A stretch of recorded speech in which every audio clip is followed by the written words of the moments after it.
Hey there, this is Ray with Ray's Guide.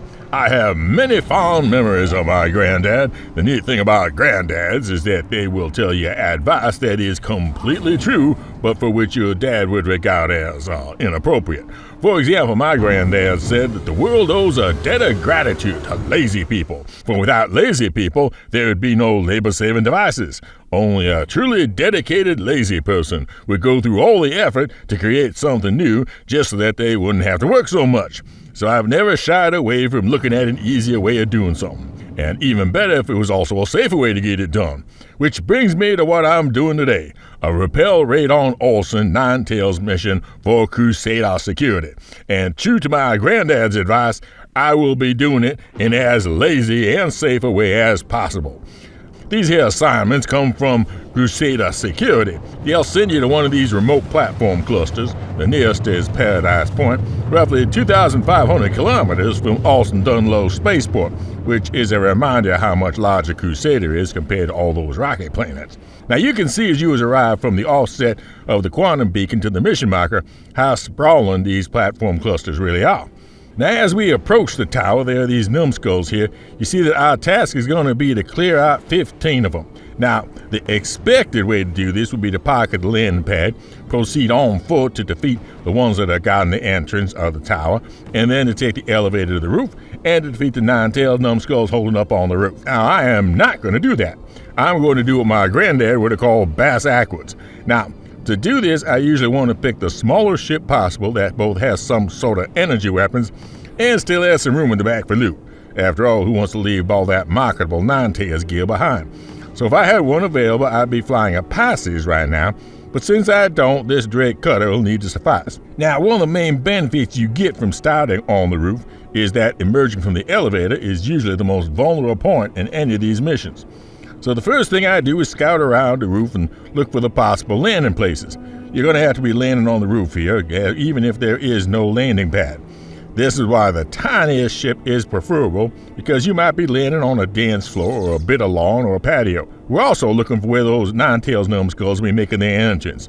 Not that it really matters, since they will be undoubtedly announcing their presence, which, since they are being numbskulls, does not include being on a highly exposed location with no ability to harm a ship, and so they'll be using small arms fire, incapable of penetrating your hull.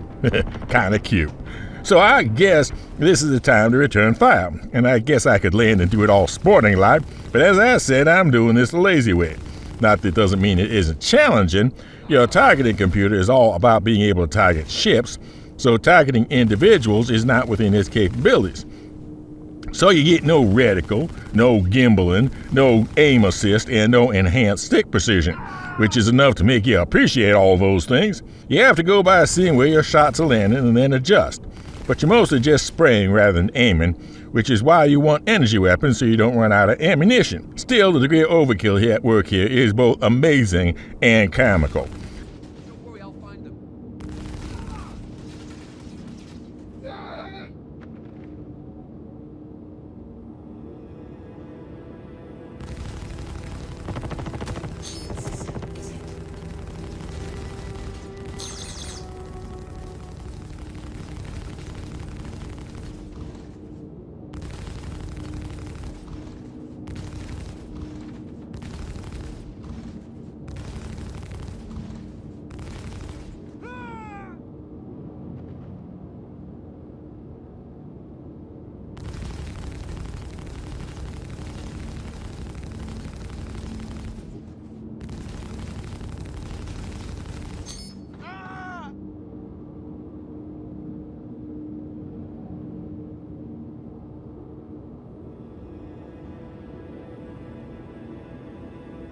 After a while, I reduce the number by half, and it seems to go quiet from a time, so I'll land and loot.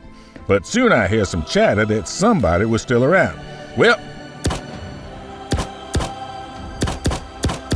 I took care of that. Now, since the mission ain't over yet, they ain't saying I have to scoot, so I can take my time loading anybody that looks like they got some good stuff on their back. And also checking to see if there's any good crates sitting around. Now, at this point, I could take the elevator down to the ground floor, except this means I'd be in an ambush point just as the doors are open, and I'd have to keep carrying all the loot back up the elevator. So instead, I'm going to take the Ship-evator and get some voyeur amusement on all the windows on the way down. Now, I'm going to the ground floor, and since there isn't been any need to get out of the ship right away, well, why start now? Most of the time, there's just one ground floor entrance, but this one, well, it has two. So we start with some simple clearing out the front, or is this the back? I never bothered to ask.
Don't let the bastard escape. Find him.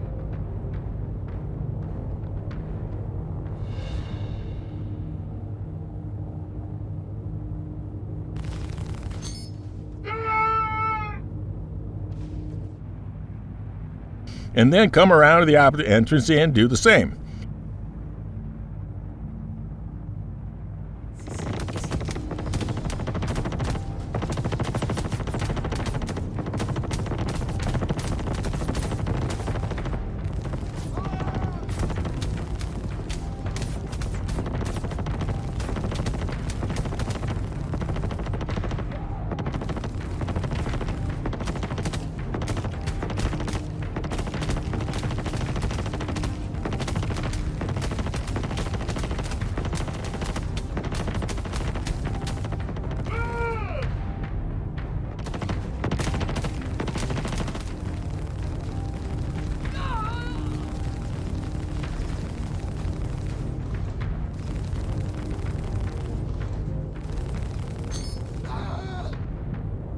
Now I get the reward and a stern reminder to come skedaddle out of there in the 15 minutes.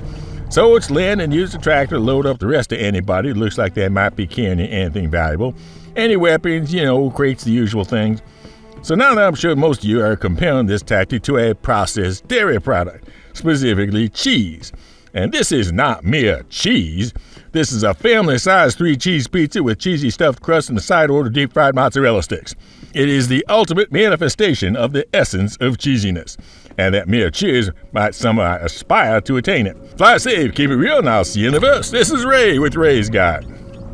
Now for an update on our giveaways. We continue to make progress towards our goal of giving away the Zippy Zazzy Zaftig Zephyr, the Zeus 2 cargo, as well as our larger goal, the magnificent multi-role mining meta, the Arasto. 1 entry per video, be a member for automatic entry, or be a subscriber and comment, including the secret word. And the secret word for this video is the processed dairy product. Fly safe, keep it real, and I'll see you in the verse. This is Daniel Raymond for Ray's Guide.